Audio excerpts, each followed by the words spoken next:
आपको याद है जब मैं कल परसों में बात कर रहा था, जब हम भूकंपों के बारे में सुन रहे थे, जब वो घोड़े आ रहे थे, है ना? 4 घोड़े जो 6 अध्याय में आए, हम भूकंपों के बारे में बात कर रहे थे।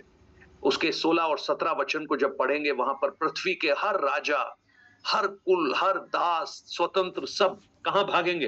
पहाड़ों की खो में भागेंगे और वो कहेंगे कि हम पर गिर पड़ो, पर मरेंगे नहीं। बहुत भूकंप होगा। मैंने उस समय कहा था कि 7.5 जो भूकंप है वो ही डिजास्टर को लेकर आता है। तो आपको मालूम है चाइना में 8.6 अर्थक्वेक आया और आज वहां पर बहुत भारी तबाही हो रही है। मतलब बीजिंग जो सिटी है वो तो ऑलमोस्ट फ्लडेड है। सुनामी की लहरें ऊंची ऊंची आ रही हैं। आप देखिएगा ये सारी चीजें किस बात को दर्शाती हैं? एक इंडिकेशन है कि परमेश्वर के लोग समझें, परमेश्वर के लोग जाने कि क्या होने वाला है। राइट? हमें परमेश्वर ने इतनी बुद्धि दी है, परमेश्वर ने हमें वचन दिया है और वचन के आधार पर हमें उनको समझकर, क्योंकि ये पुस्तक का जो थीम है वो थीम ही है प्रिपरेशन, तैयार हो जाओ, है ना? मैंने आपको याद होगा जब यूहन्ना की पुस्तक मैंने पढ़ाना शुरू किया था, तब मैंने बताया था कि यूहन्ना ने 3 पुस्तकें लिखी हैं। एक यूहन्ना रचित सुसमाचार, दूसरा यूहन्ना की 3 पत्रियां और तीसरा यूहन्ना का प्रकाशित वाक्य। और तीनों ही पुस्तकों का जो थीम है, अगर आप देखेंगे तो ऐसा लगेगा वो एक दूसरे से जुड़े हुए हैं। यूहन्ना रचित सुसमाचार का थीम क्या है? अगर आप उसके 20 अध्याय 31 वचन को पढ़ेंगे तो वहां पर लिखा है, मैं ये बातें तुम्हें इसलिए लिखता हूं कि तुम जानो कि वो परमेश्वर का पुत्र है और उसमें अनंत जीवन है। यानी उस परमेश्वर के पुत्र को यूहन्ना इंट्रोड्यूस करता है जो अनंत जीवन दे सकता है। राइट? और जब हम यूहन्ना की पत्रियां पढ़ते हैं तो यूहन्ना की पत्रियां इसलिए लिखी गई हैं कि जिस यीशु मसीह पर विश्वास किया है, जो अनंत जीवन दे सकता है, उसके विश्वास में स्थिर रहो, बी स्टेबल, उसमें मजबूती के साथ डटे रहो। और जब हम यूहन्ना रचित प्रकाशित वाक्य को पढ़ते हैं तो जानते हैं इसका थीम क्या है? Get ready for the return of our Jesus Christ. अपने उद्धारकर्ता यीशु मसीह के आगमन के लिए तैयार हो जाओ। तो यूहन्ना रचित सुसमाचार, उसको जानो जिसमें अनंत जीवन है, उस पर विश्वास करो। यूहन्ना की पत्रियां, उस विश्वास में स्थिर रहो। और प्रकाशित वाक्य, जिस पर तुमने विश्वास किया है, उसके आगमन के लिए तैयार हो जाओ। देखिए आज जब हम इस संसार को देखते हैं, हम बहुत सारी बातें होता हुआ देख रहे हैं। तो ये हमारे लिए एक अलार्म है, हमारे लिए एक अलार्म होना चाहिए। हम कितने बुद्धिमान हैं, हमको संसार की छोटी छोटी चीजों के बारे में पता रहता है ना? हम प्रकृति को देखकर बता सकते हैं कि अभी क्या होने वाला है। अगर बादल आ रहे हैं तो हमें पता लग जाता है कि बारिश होने वाली है। राइट? हम किसी स्त्री को देखकर बता सकते हैं कि ये प्रेग्नेंट है, इसको बच्चा होने वाला है। हम छोटी छोटी बातों को जो संसार की है उसको हम पहचान सकते हैं, लेकिन पवित्र शास्त्र बाइबल में जितना खुलकर प्रभु यीशु के आगमन के समय से पहले होने वाली घटनाओं का वर्णन किया है, उसको हम ध्यान से समझें और अपने आप को तैयार करें। राइट? तो 7 अध्याय जब हम पढ़ रहे थे तो 7 अध्याय में हमने 2 समूहों को देखा।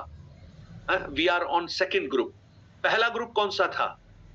पहला ग्रुप वो था जो 1,44,000 यहूदी थे, जिनके माथों पर मोहर लगाई गई है ना? 3 वचन को एक बार पढ़ लीजिए। 7 अध्याय उसका 3 वचन।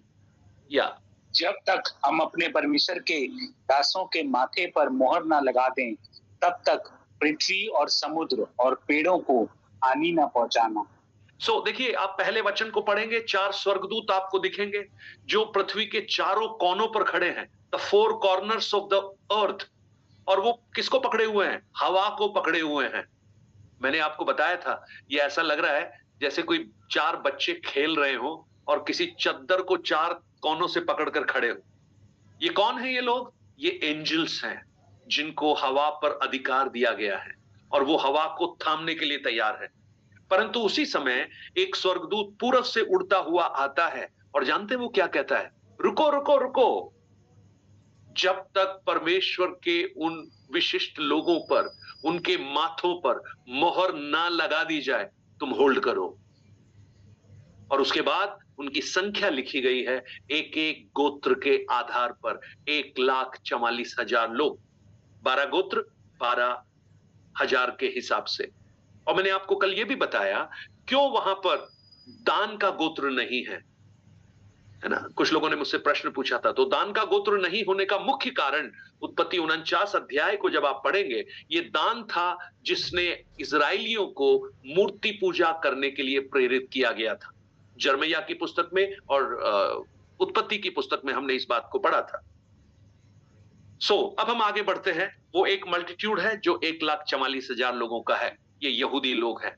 अब उसके बाद 9 वचन से लेकर जब 17 तक वचन को हम पढ़ते हैं, तो वहां पर एक और खूबसूरत एक समूह को हम देखते हैं, और उसकी संख्या नहीं है, वो असंख्य प्रतीत होते हैं, है ना। और वो लिखा है कि वो इतने हैं कि मानो वो उन्हें गिना भी नहीं जा सकता।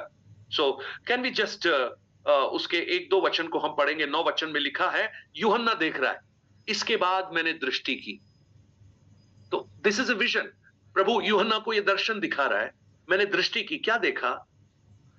अच्छा, एक प्रश्न मैं आपसे पूछता हूं, जब यूहन्ना ये देख रहा है, जब ये यहां लिखा है ना, मैंने दृष्टि की, तो आप बताइए यूहन्ना कहां है? पद्मस टापू में। आपने फिजिकली बिल्कुल सही कहा, पद्मोस टापू में है, लेकिन स्पिरिचुअली वो कहां है? हेवन। हेवन में। रेफरेंस दीजिए, कहां पे है, कहां, कैसे पता लगा कि हेवन में है? उसने कहा था ना कि स्वर्ग से आवाज आई कि ऊपर आ जा। रेफरेंस मीनाक्षी, बिल्कुल सही बोला तुमने। फॉरवर्ड्स आई गेस 1 4 अध्याय पहला वचन। Very good. So I just want to test you, I want to check you कि आप लोग मेरे साथ हैं या जो सुना है वो गायब हो रहा है। 4 अध्याय उसका पहला वचन, मीनाक्षी आप ही पढ़ो, 4 का 1। इन बातों के बाद जब मैंने दृष्टि की तो क्या देखता हूँ कि स्वर्ग में एक द्वार खुला हुआ है, और जिसको मैंने पहली तुरही के शब्द से अपने साथ बातें करते सुना था, वही कहता है, यहाँ ऊपर आ जा, और मैं वह बातें तुझे दिखाऊंगा जिसका इन बातों के बाद पूरा होना आवश्यक है। एक आवाज मैंने सुनी, तुरही की सी आवाज सुनी, और यूहन्ना इस तुरही की आवाज को बहुत अच्छी तरह से पहचानता है, क्योंकि पहले अध्याय में भी उसने ये आवाज सुनी है। उसने पीछे मुड़कर देखा तो उसको वो आवाज सुनाई दी। और वो आवाज क्या कह रही है? यहां ऊपर आ जा, कम अप। और ये पता है, ये कलीसिया के रैप्चर को बता रहा है। Church is being taken up. तो कलीसिया ऊपर उठ गई। यूहन्ना हम सबको रिप्रेजेंट कर रहा है, हम सबका प्रतिनिधित्व कर रहा है। कलीसिया ऊपर उठ गई, और प्रभु क्या कह रहा है? अब मैं तुझे वो बातें दिखाऊंगा जो इन बातों के बाद पूरा होना अवश्य है। ये इस वचन के बाद, 4 अध्याय के पहले वचन के बाद आप जो भी कुछ देखेंगे ना, जो यूहन्ना लिख रहा है, वो ऊपर से देख रहा है, वो स्वर्गिक रेलम में से देख रहा है। और 7 अध्याय में जब हम 9 वचन को पढ़ते हैं, वहां पर यूहन्ना कहता है, इसके बाद मैंने दृष्टि की, क्या देखा? हर एक जाति और कुल और लोग और भाषा में से एक ऐसी बड़ी भीड़ जिसे कोई गिन नहीं सकता था, श्वेत वस्त्र पहने और अपने हाथों में खजूर की डालियां लिए हुए सिंहासन और मेमने के सामने खड़ी हैं। ध्यान रखना, खड़ी हैं, बैठी नहीं है। हर कुल, हर भाषा, हर जाति, एक डाइवर्सिटी आप वहां पर देखते हैं। यानी अलग अलग प्रांतों से अलग अलग भाषा बोलने वाले, अलग अलग कुल, अलग अलग क्रीड, अलग अलग, है ना, अलग अलग लोग, बड़ी भीड़। और जब इस भाग को आप पढ़ेंगे तो ये खूबसूरत नजारा आपको दिखाई देगा। प्रभु यीशु ने क्या कहा था अपने महान आदेश में, the great commission of Jesus Christ. Yeshu Masih ने अपने चेलों को कहा, जाओ पृथ्वी के सब जातियों को चेला बनाओ और उन्हें पिता, पुत्र और पवित्र आत्मा के नाम से बपतिस्मा दो। दिस वॉज द कमांड, ये यीशु मसीह की महान आज्ञा थी। और उस महान आज्ञा को आप यहां जब देखेंगे ना, आपको ऐसा लगेगा कि वो पूरा हो रहा है, क्योंकि यहां पर हर जाति से, हर कुल से, हर लोगों में से, हर भाषा में से एक बड़ी भीड़ है, राइट। और जब हम प्रेरितों की पुस्तक 1 अध्याय उसका 8 वचन पढ़ते हैं, वहां भी यीशु मसीह ने क्या कहा, जब पवित्र आत्मा तुम पर आएगा तो तुम मेरे गवाह बनोगे। कहां कहां पर? सबसे पहले यरूशलेम में, उसके बाद यहूदिया में, उसके बाद समरिया में, उसके बाद पृथ्वी की छोर तक। और मरकुस रचित सुसमाचार 16 अध्याय उसके 15 वचन को जब आप पढ़ते हैं, वहां पर प्रभु यीशु मसीह अपने चेलों को भेज रहा है और जाकर पता है क्या कहता है?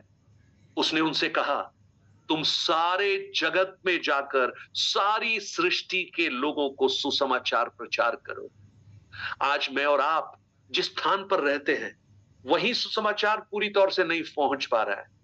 हम देखते हैं बहुत थोड़े से लोग सुन पा रहे हैं, लेकिन मैं आपको कहूं, एक समय आएगा जब पृथ्वी की सारी जातियां, सारे कुल, सारी भाषा बोलने वाले, सारे लोग जो इस संसार में रहते हैं, उनके पास ये सुसमाचार पहुंचेगा। और ये वो समय होगा जब अंत आएगा, है ना, राइट। क्योंकि हमने मत्ती रचित सुसमाचार उसके 24 अध्याय के 14 वचन को हमने पढ़ा था, याद होगा आपको। आप उस वचन को अच्छे से समझ जाना। वहां पर लिखा है, और राज्य का यह सुसमाचार सारे जगत में प्रचार किया जाएगा कि सब जातियों पर गवाही हो, तब अंत आ जाएगा, राइट। सो मुझे सुनने वाले मेरे भाई बहन, ये जो अंत की बात यहां पर लिखी है ना, आप ये मत समझना कि ये अभी होने वाला है।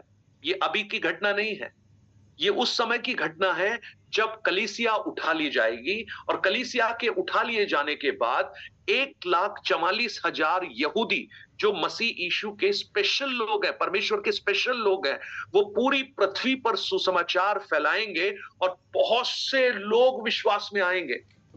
और जब सारे कुलों में सुसमाचार पहुंच जाएगा, तब अंत आएगा और तब मसीह यीशु इस पृथ्वी पर अपना शासन स्थापित करेंगे, right. So a great cloud, एक बहुत बड़ी भीड़। सो आपको जब ये प्रकाशित वाक्य पढ़ेंगे आप, मैंने कल इससे खत्म किया था, जब तक आप अपने अंदर एक ग्लोबल आउटलुक पैदा नहीं करेंगे, आप प्रकाशित वाक्य को नहीं पढ़ सकते। मैं ग्लोबल आउटलुक समझते हैं आप क्या है? एक आपके अंदर एक वृहद दृष्टिकोण होना चाहिए, ब्रॉडर दृष्टिकोण। हम कई बार अपनी सीमाओं में बहुत सीमित होते हैं। हमें लगता है कि जैसे हम हैं ऐसे ही सब लोग होंगे। इसलिए आपने देखा होगा बहुत से लोग जिस तरह की आराधना करते हैं, उस आराधना से हटकर अगर कोई दूसरी आराधना सुनाई दे, दिखाई दे, तो वो डिस्टर्ब हो जाते हैं, उनको बुरा लगने लगता है। उनको लगता है कि जैसे हम कपड़े पहनते हैं ऐसे ही सारे लोग पहनने चाहिए। दूसरी तरह के वस्त्र पहना हुआ कोई व्यक्ति चर्च में आ जाए तो हमें हैरानी होने लगती है। हेलो, आप मेरी बात समझ पा रहे हैं? हम इस दृष्टिकोण को रखें कि सुसमाचार सारी पृथ्वी के लिए है और सारी पृथ्वी में अलग अलग कल्चर हैं, अलग अलग ट्रेडिशन हैं। तो उन सबके बीच में जब सुसमाचार पहुंचता है तो हर कल्चर से लोग आते हैं। और जरूरी नहीं है कि हर कल्चर के लोग आपके जैसे हो, वो आपके जैसे दिखते हो, आपके जैसे खाते हो, आपके जैसे पीते हो, आपके जैसे पहनते हो, आपके जैसे व्यवहार करते हो। सब अलग होंगे, लेकिन उन सब के मध्य में एक कॉमन बात आएगी, सुसमाचार उन सबको एक साथ बांधेगा, राइट। जब हम इस पृथ्वी पर रहते हैं तो यहां जब सुसमाचार की घोषणा की जाती है तो यहां पर डाइवर्सिटीज है, अलग अलगदाई है। लेकिन जब हम हेवनली रेलम में पहुंचेंगे वहां पर कोई फर्क नहीं है। गलातियों 3 के 28 को जब आप पढ़ते हैं, वहां पर भी पौलुस जानते हैं क्या कहता है? अब कोई यहूदी नहीं है, कोई दास नहीं है, कोई स्वतंत्र नहीं है, कोई अन्य जाति नहीं है, सब मसीह में एक है। परंतु अभी भी अलगदाई वहां पर दिखाई देती है। लेकिन जब स्वर्ग में हम पहुंचेंगे तो ये अलगदाई बिल्कुल खत्म हो जाएगी। हम सब के सब वन ट्राइब होंगे, परमेश्वर की संतान, राइट। जब हम यहां पर हैं तो हम उसको एक्सेप्ट करें, मैं एक बड़ा खूबसूरत सा उदाहरण आपको देता हूं। आप जब प्रेरितों की पुस्तक 11 अध्याय को पढ़ेंगे ना, प्रेरितों की पुस्तक 11 अध्याय, वहां पर एक कलीसिया है जिसका नाम है अंताकिया की कलीसिया। और ये अंताकिया की कलीसिया किसी पास्टर ने स्थापित नहीं की। आज मुझे सुनने वाले बहुत से लोगों को ये गलत फहमी है कि कलीसियाओं की स्थापना सिर्फ पास्टर्स और प्रेरित ही करते हैं।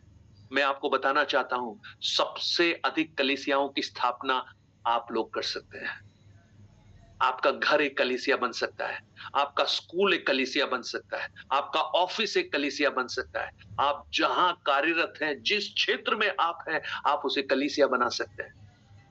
और आप 11 अध्याय को जब पढ़ेंगे तो वहां पर लिखा है कि बहुत से लोग, जब स्तेफानोस की मृत्यु हुई, बड़ा सताव कलीसिया के ऊपर आया और लोग भाग गए यरूशलेम को छोड़कर। विश्वासी लोग तितर बितर हो गए, मारे मारे फिर रहे थे। और उनमें से कुछ लोग अंताकिया में पहुंच गए। और जब अंताकिया में वो पहुंचे तो उन्होंने पता है क्या कहा? वहां पर लोगों से बातचीत करते रहे, मेहनत मजदूरी करते रहे, कामकाज करते रहे।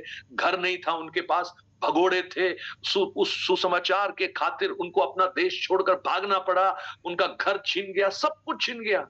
लेकिन उनके हृदय के अंदर का जो यीशु है ना, वो उनकी जबान से दूर नहीं हुआ। वो यीशु के बारे में बोलते रहे हैं। Praise the Lord. आज आज हम देखते हैं कि लोग अपने कंफर्ट को प्यार ज्यादा करते हैं, यीशु का नाम नहीं लेते हैं। लेकिन ये लोग वो थे जिन्होंने अपना सब कुछ खोने के बाद भी यीशु का प्रचार करने लगे। आप प्रेरितों की पुस्तक 11 अध्याय 19 वचन से लेकर आप पढ़ना, आपको एक खूबसूरत कलीसिया दिखाई देगी जिसका नाम अंताकिया की कलीसिया है। और उसको स्थापित करने वाले लोग ये भगोड़े विश्वासी थे जो स्तेफानोस की मृत्यु के कारण और उस सताव के कारण अपना घर छोड़कर भाग गए थे। और जानते हैं क्या हुआ? बहुत से लोग प्रभु की ओर फिरने लगे। Praise the Lord. आपको लगता होगा शायद पास्टर बोलेंगे तभी लोग विश्वास में आएंगे। मैं आपको कहूं, आपकी एक गवाही, आपका एक शब्द बहुत से लोगों को प्रभु की ओर आकर्षित कर सकता है। आप बोल के तो देखिए, आप बोलना तो शुरू कीजिए, आप देखेंगे लोगों को प्रभु में आते हुए। प्रियो, परमेश्वर ने लोगों के हृदयों को तैयार कर कर रखा है और वो चाहता है कि हम बोलें, खोलकर उसको बताना प्रारंभ करें। और जब करेंगे, आप देखना लोग प्रभु की ओर आना शुरू होंगे। मैं आपको प्रोत्साहन देना चाहता हूं, इन दिनों में आप अपनी गवाहियों को बोलिए। हो सकता है आपने बीटेक नहीं किया हो, बीटीएस नहीं किया हो, एमडिव नहीं किया हो, ये कोई जरूरी नहीं है। लेकिन आपके जीवन में प्रभु ने जो किया है, आप उसको बोलना शुरू कीजिए। देखना लोग कैसे प्रभु की ओर आकर्षित होंगे। और पता है क्या हुआ? ये लोग वहां पर, जब कलीसिया बहुत बड़ी हो गई, लोग लगातार उसमें जुड़ते रहे, तो ये खबर यरूशलेम में पहुंची। और यरूशलेम में जब पहुंची, यरूशलेम कलीसिया का केंद्र है, तो उन्होंने कहा, अरे भाई, ये कलीसिया कौन सी है? इसको तो हमने स्थापित ही नहीं किया, ये कैसे बन गई? तो इसकी जानकारी लेने के लिए कलीसिया ने अपने एक अगुवे बरनबास को भेज दिया वहां पर।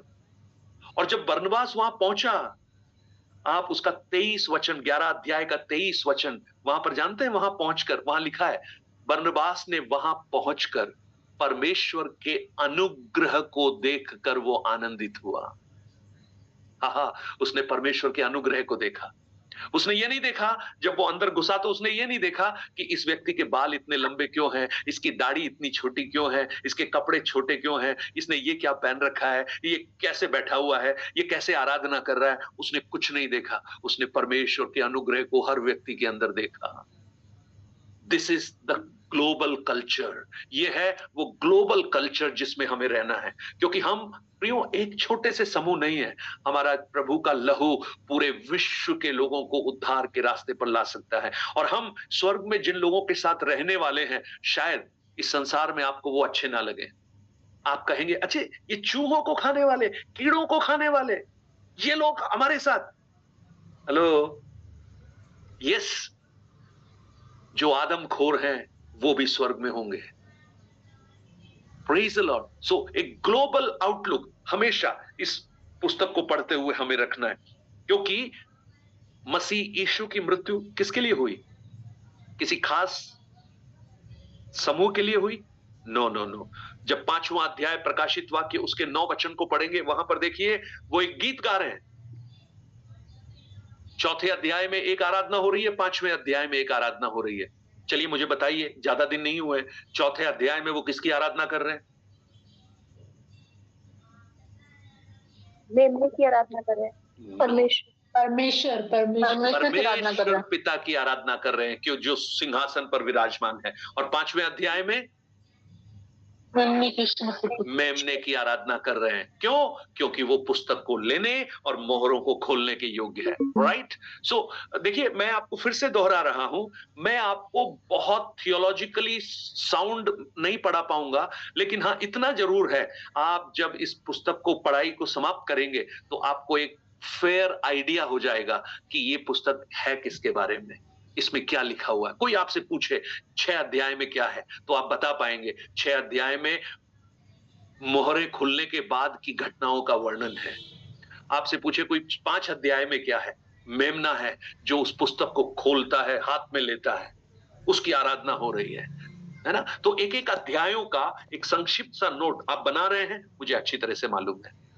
राइट? अब आ जाइए 7वें अध्याय में। ये 1,44,000 के बाद एक बहुत बड़ी भीड़ को वहां पर देखते हैं। अब ये भीड़ जो है ना, इस भीड़ के बारे में यूहन्ना को भी पता नहीं है भीड़ है कौन। हाँ, यूहन्ना भी नहीं जानता। क्योंकि उसका जो एक प्रश्न, हाँ, 13 वचन को देखिएगा, वहां पर लिखा है, इस पर प्राचीनों में से एक ने मुझसे कहा, ये श्वेत वस्त्र पहने हुए कौन है और कहां से आए हैं? भाई, ये लोग हैं कौन और कहां से आए हैं? तब मैंने उनसे कहा, तब मैंने मतलब यूहन्ना कह रहा है, हे स्वामी, तू ही जानता है। यानी यूहन्ना को पता नहीं है।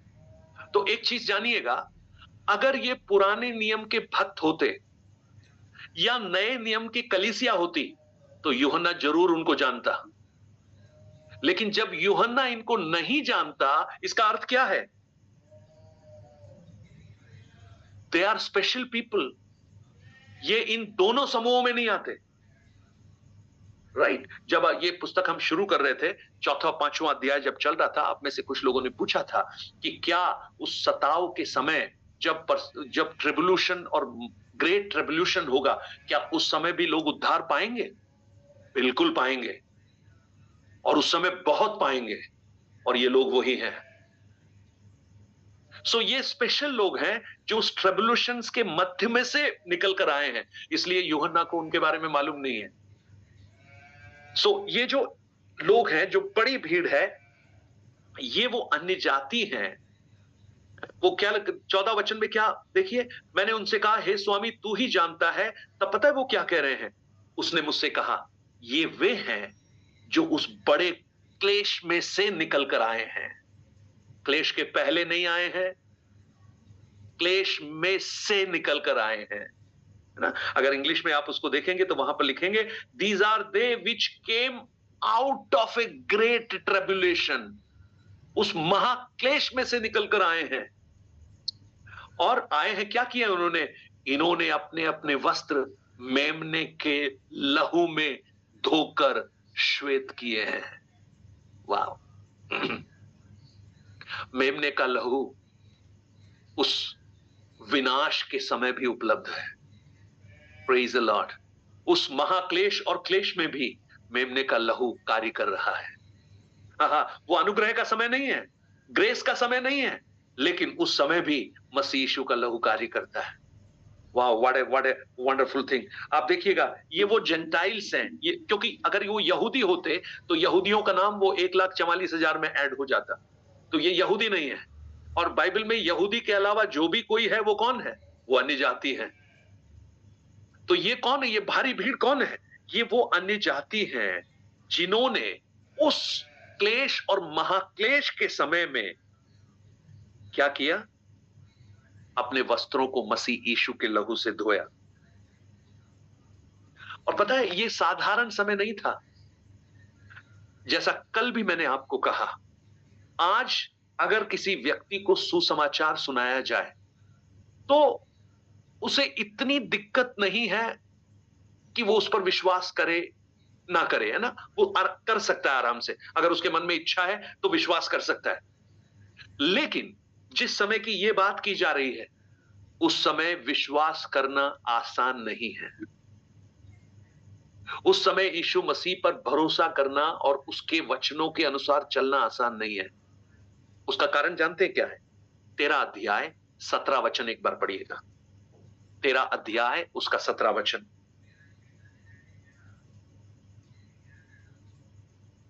जल्दी से निकालिएगा। कि उसको छोड़ जिस पर छाप अर्थात उस पशु का नाम या उसके नाम का अंक हो और कोई लेन देन ना कर सके। आमेन। जानते हैं यहां पर क्या लिखा है? The mark of the beast, यानी जो मसीह विरोधी है वो अपनी एक छाप लगाएगा, मोहर लगाएगा। मैंने आपको बताया था कि ये जो मसीह विरोधी है हमेशा मसीह यीशु का क्या करता है? काउंटर करता है, उसकी नकल करता है।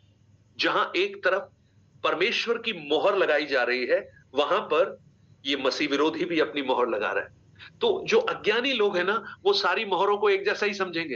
अरे बोले वो भी तो मोहर लग रही है, यहां भी मोहर लग रही है। ये बिल्कुल ऐसा है जैसे आज बहुत से लोग साइबर ठगी का शिकार हो जाते हैं। उनको पता ही नहीं लगता कि वो ठगे जा रहे हैं, उनको मालूम ही नहीं होता। बड़े प्यार से उनसे बात की जाती है। सर, मैं बोल रहा हूं आपका एटीएम कार्ड ब्लॉक हो गया है और अगर आपने उसको 2 घंटे के अंदर ठीक नहीं किया तो वो बिल्कुल बंद हो जाएगा। अरे 2 घंटे तक बंद नहीं किया, वो क्या करूं मैं उसके लिए? कुछ नहीं करना है सर, आपको ये 4 डिजिट का एक नंबर आएगा, उसको आप बता दीजिए, हम वो ठीक कर देंगे। वो जल्दी से बता देते हैं और जैसे ही बताते हैं थोड़ी देर बाद पता लगता है कि उनके बैंक अकाउंट से सारा पैसा गायब हो गया, उनको पता ही नहीं लगा। यानी एक ऐसा एक समय आएगा जहां पर एक मार्क ऑफ द बीस्ट हर एक के माथों पर लग जाएगा, मतलब वो शरीर के किसी भी भाग में, माथों पर या हाथ पर।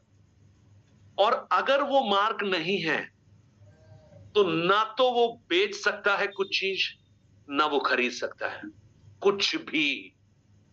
आटा भी चाहिए तो उसको वो मार्क दिखाना पड़ेगा, दूध भी चाहिए तो उसको मार्क दिखाना पड़ेगा। आप सोचिए ऐसे समय में जब हर तरफ झूठ होगा, क्योंकि शैतान झूठों का सरदार है, हर तरफ अपवित्रता होगी, हर तरफ अराजकता होगी, उस समय में कुछ लोग उस सत्य के लिए खड़े होंगे। और जब वो सत्य के लिए खड़े होंगे तो असत्य उनको मारेगा, शैतान उनको मारेगा, परंतु उसके बावजूद भी वो सच्चाई को नहीं छोड़ेंगे। और उस प्रक्रिया में जानते हैं क्या क्या होगा? उस प्रक्रिया में उनके साथ क्या क्या होने वाला है, ये जरा देखिए। 7 अध्याय का 16 वचन, वहां पर लिखा है, ये उल्टा है इसका। वे फिर भूखे प्यासे ना रहेंगे और ना उन पर धूप और ना कोई तपन पड़ेगी। ये वहां आने के बाद की घटना है, लेकिन जब ये पृथ्वी पर थे ये भूखे भी थे और प्यासे भी थे और इनको घर भी नहीं था। मैं आपको कहूं, आज भी आप उसका चित्रण हमारे देश में भी कई जगह देख सकते हैं। आपको शायद मालूम नहीं है, ऐसे ऐसी जगह हैं छत्तीसगढ़ में। मैंने खुद ऐसे लोगों से मिला हूं जिन्होंने विश्वास के खातिर उनके घर छूट गए उनसे। आपको याद है बिहार, जब उड़ीसा में जब वो बड़ा दंगा हुआ था, लोग अपने घरों को छोड़कर जंगल में भाग गए थे। खाने के लिए कुछ भी नहीं था उनके पास में। वो मैंने सुना है गवाहियां, घास की रोटियां बनाकर उन्होंने खाई। जंगल के फलों पर वो आश्रित थे। आप सोचिए, लेकिन उसके बावजूद भी उन्होंने विश्वास को स्थिर रखा। मैं और आप अपने कंफर्ट के अंदर उस यीशु को पाते हैं प्रियो, लेकिन एक ऐसी भीड़ होगी जो मरकर उस यीशु के उद्धार को अपने जीवन में हासिल करेगी। तो ये कितना सौभाग्य है हमारे लिए कि आज हम बड़े आराम से उस यीशु को ग्रहण कर सकते हैं, उसके बावजूद भी ग्रहण करने के लिए तैयार नहीं हैं। मैं आपको फिर से प्रोत्साहन देना चाहता हूं, ये वो समय है जब आप प्रभु यीशु को अपना उद्धारकर्ता स्वीकार कीजिए। अपने वस्त्रों को मसीह यीशु के लहू में धोइए। देखिए, ये भूखे भी रहेंगे, प्यासे भी रहेंगे, इनके ऊपर छत भी नहीं होगी, परंतु उसके बावजूद भी वो सच्चाई पर खड़े होंगे। अब जब आगे बढ़ते हैं तो ये स्पेशल पीपल हैं, ये खास लोग हैं। खास लोग, मैं एक सोच रहा था खास लोगों को मैं कैसे बताऊं, तो मुझे याद आया अभी कुछ समय पहले कोरोना हुआ था ना, 2020 में जब कोरोना हुआ, हमारे कलीसिया में कई सारे बच्चे पैदा हुए उस समय, और हमने उन बच्चों को नाम दिया corona baby. They are special babies. उनके माता पिता भी उनको देख नहीं सकते हैं, कोई उनके पास जा नहीं सकता है, मदर उनको फीड नहीं कर सकती है। सब कुछ हॉस्पिटल में हो रहा है। क्योंकि हमारा एक दोस्त मोहित बहल, आपको याद होगा मोहित, उसकी बेटी जब पैदा हुई तो उसकी वाइफ के पास इसको भी जाने नहीं दिया क्योंकि कोरोना चल रहा है। Special baby. तो ये जो लोग हैं ना, इनको आप ट्रिबुलेशन सेंट्स बोल सकते हैं। ट्रिबुलेशन यानी क्लेश के संत, महाक्लेश के संत। यानी उस समय उन्होंने अपने विश्वास को स्थिर रखा। राइट? सो मैं और आप सोच लीजिए हम कहां हैं। हम थोड़े थोड़े कहीं भी कुछ घटनाएं होती हैं, हमारा दिल धड़कना शुरू हो जाता है। और ये लोग भूखे रहेंगे, प्यासे रहेंगे, छत नहीं होगी, कुछ लेन देन नहीं कर पाएंगे, यानी उनकी बेसिक नेसेसिटीज जो होंगी उसके लिए भी वो तरसेंगे, परंतु फिर भी उस मसीह के नाम को छोड़ेंगे नहीं। और मसीह विरोधी उनको मारेगा, उनको नाश करेगा। सो जब यूहन्ना ने ये देखा, यूहन्ना इनको जब देख रहा है, इन लोगों के बारे में बड़ी खूबसूरत उसने कुछ 3 वर्णन किए, 3 बातें इन लोगों के बारे में उसने बोली। सबसे पहले इन लोगों के बारे में पता है क्या कहा? 11 वचन को जब हम पढ़ेंगे वहां पर लिखा है, नहीं 9 वचन में लिखा है, ये कौन लोग हैं? बड़ी भीड़ है जिसको कोई गिन नहीं सकता, श्वेत वस्त्र पहने हैं, हाथ में खजूर की डालियां लिए हुए कहां खड़े हैं? सिंहासन के सामने। इसका मतलब जब यूहन्ना इन लोगों के बारे में कहता है तो यूहन्ना क्या कह रहा है? परमेश्वर ने इन लोगों को स्वीकार किया है। God accepted these people. आज अनुग्रह का युग है। हम प्रभु यीशु को ग्रहण कर सकते हैं बड़े आराम से, लेकिन करोड़ों लोग आज भी उसको ग्रहण नहीं करेंगे। लेकिन उसके बावजूद भी, यहां से कलीसिया के उठा लिए जाने के बावजूद भी, आप उस परमेश्वर के हृदय को देखिए प्रियो। परमेश्वर ने यह नहीं कहा, अच्छा तुमने अभी तक नहीं समझा, अब मैंने कलीसिया को उठा लिया, तुम सत्यानाश हो जाओ। No no no no no. उसके बावजूद भी परमेश्वर अपने पुत्र के द्वारा लोगों को बचा रहा है। एक अधर्मी की मृत्यु से वो प्रसन्न नहीं होता, परंतु वो चाहता है कि वो भी मन फिराकर उद्धार को प्राप्त करे। वो उस एक बेटे के समान जो उड़ाऊ पुत्र था, प्रभु चाहता है कि वो भी मन फिराकर वापस आ जाए। तो ये इनको क्या मिला? ये उनको एक्सेप्टेंस मिली परमेश्वर की, चाहे वो महाक्लेश के बीच में मिली हो, लेकिन एक्सेप्टेंस मिली। देखिए, संसार ने उनको त्याग दिया, संसार ने उनको रिजेक्ट किया, संसार ने उनको ठोकर खिलाई, संसार ने उनको मार डाला, लेकिन स्वर्गीय पिता ने उनको एक्सेप्ट किया। प्रियो, इस संसार में जब हम जीवित हैं तो हमारे जीवन में बहुत सारे क्लेश और कष्ट हैं, लेकिन याद रखिएगा एक दिन आएगा इन सब क्लेशों का खात्मा होगा। और ये क्या कर रहे हैं? इनके वस्त्र हैं श्वेत, सफेद, और इनके हाथ में क्या है? खजूर की डालियां। ये यहूदी लोगों के लिए ना खजूर की डालियां, या पवित्र शास्त्र बाइबल में खजूर की डाली बहुत महत्वपूर्ण है। अगर आप पुराने नियम को पढ़ेंगे, लेव व्यवस्था की पुस्तक उसका 23 अध्याय, उसके 40 से लेकर 43 तक वचन को जब आप पढ़ेंगे, 40 to 43, वहां पर जब द फीस्ट ऑफ टेबरनेकल, जब तंबुओं का उत्सव मनाया जाता है, तब लोग इस खजूर की डालियों को लेकर हिलाते हैं। ये पता है किस चीज को प्रकट करती हैं? जॉय को प्रकट करती हैं, खुशी को प्रकट करती हैं। यानी सब लोग खजूर की डालियां लेकर आते हैं। और आपको याद होगा जब यीशु मसीह भी यरूशलेम आ रहे थे, लोग खजूर, ना, तो खजूर की डालियां लेकर क्या कर रहे थे? लोग हिला रहे थे, खुशी खुशी प्रकट कर रहे थे। तो ये लोग क्या कर रहे हैं? वहां पर परमेश्वर के सिंहासन के सामने खड़े होकर क्या कर रहे हैं? वो अपनी खुशी प्रकट कर रहे हैं। वो कह रहे हैं कि हमें लगा था सब कुछ खत्म हो गया, हमें लगा था अब हमारे पास कोई ऑप्शन नहीं है, बट हमने तेरे उद्धार के उस सामर्थ को अनुभव किया है, हमने तेरे प्रेम को उस महाक्लेश के बीच में अनुभव किया है, और आज जब हम यहां पर खड़े हैं आपके सिंहासन के सामने, हमारे अंदर इतनी खुशी है उस उद्धार की कि हम उसका वर्णन नहीं कर सकते।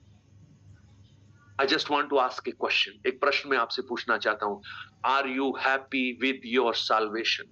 आपने जो उद्धार पाया है, क्या आप उससे आनंदित हैं? जी। अरे आनंदित हो जाइए, because that is the greatest treasure you have. इस संसार में कुछ भी आपके साथ नहीं होगा, लेकिन ये आपके साथ होगा, ये उद्धार आपको लेकर जाएगा वहां पर जिसकी कल्पना आप लोग कर रहे हैं। सो एक, वो लोग एक्सेप्ट किए गए, और दूसरा, दे वर जॉयफुल, ये आनंदित हैं, ये गीत गा रहे हैं।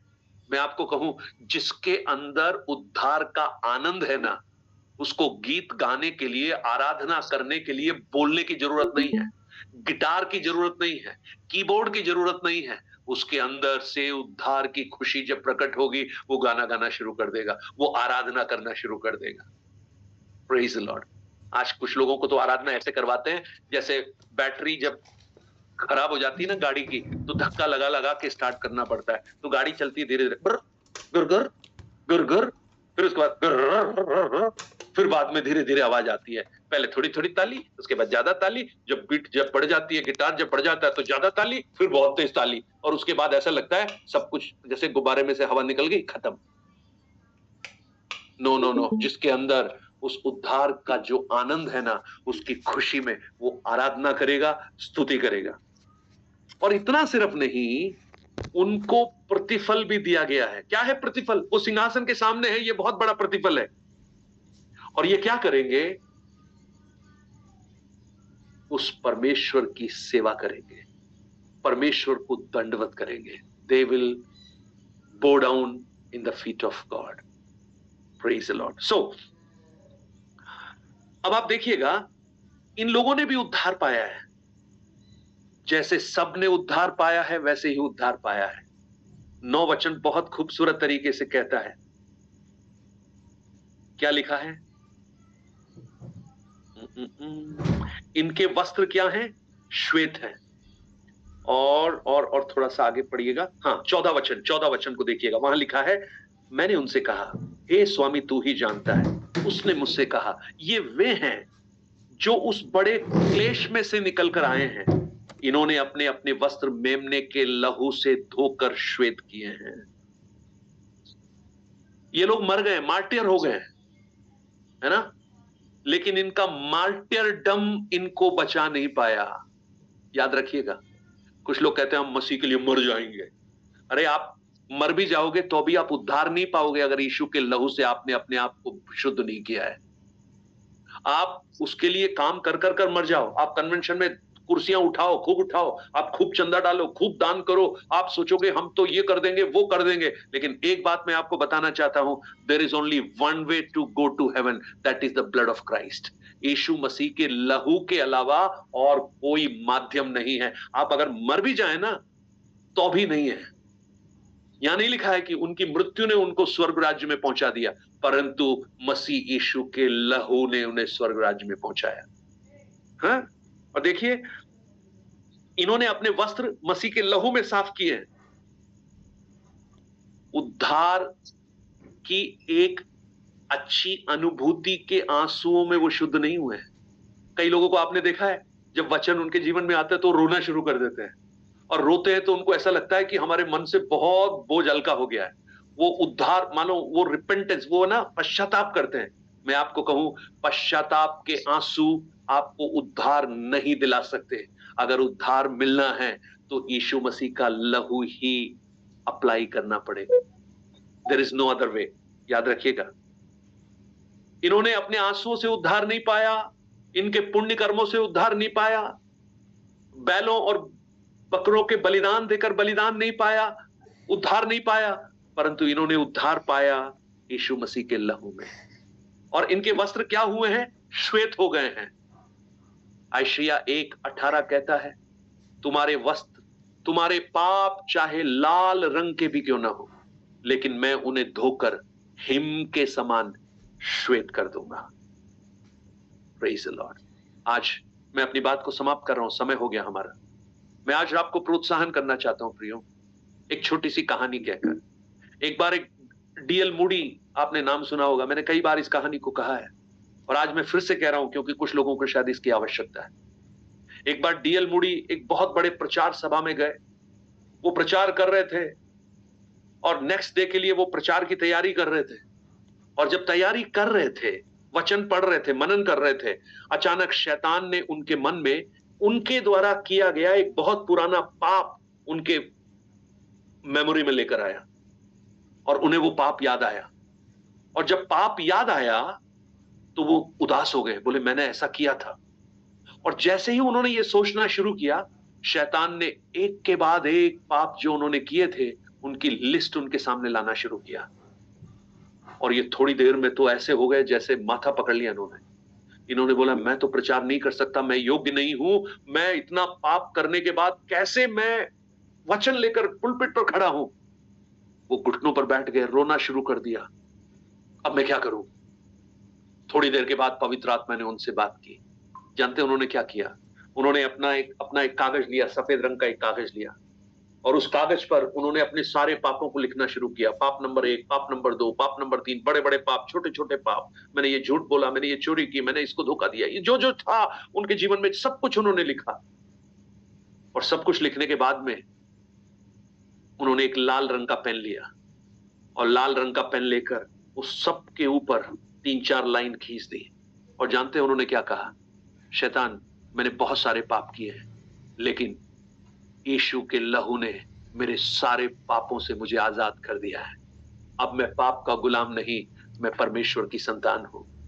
प्रियो, आज मैं आपको बताना चाहता हूं, आप चाहे कितने भी पाप किए हो, आप कितना भी दूर परमेश्वर से चले गए हो, आज भी प्रभु यीशु का लहू आपके हर अपराधों से आपको क्षमा कर सकता है। आज भी अगर आप पश्चाताप के साथ उसके पास आए, वो आपको अपनी संतान, परमेश्वर अपनी संतान बना सकता है। अतः जितनों ने उसे ग्रहण किया, उसने उन्हें अपनी संतान होने का हक दिया। आइए अपनी आंखों को बंद करें, 1 मिनट अपने आप को समर्पण करें। वो प्रभु यीशु का लहू आज भी हमारे मध्य में काम कर रहा है।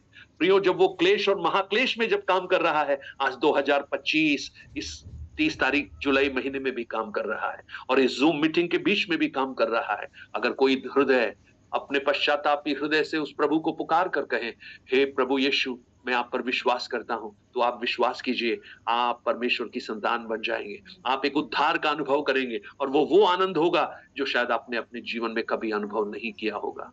अगर कोई भी ऐसा है तो अपने स्थान पर प्रार्थना कीजिए। मैं रिक्वेस्ट करूंगा पास्टर सैम मैथ्यू जी से कि वो प्रार्थना में अगुवाई करें कि इन सुने हुए वचनों को परमेश्वर हर एक के जीवन में डाले, और उस उद्धार के अनुभव में जो अभी तक नहीं आए हैं, वो उस उद्धार के अनुभव को अपने जीवन में हासिल करें। और जिन्होंने उद्धार पाया है और उद्धार के आनंद में होकर अपने जीवन में वो आगे बढ़े। Praise the Lord. या सैम भाई, can you hear me? Father, we thank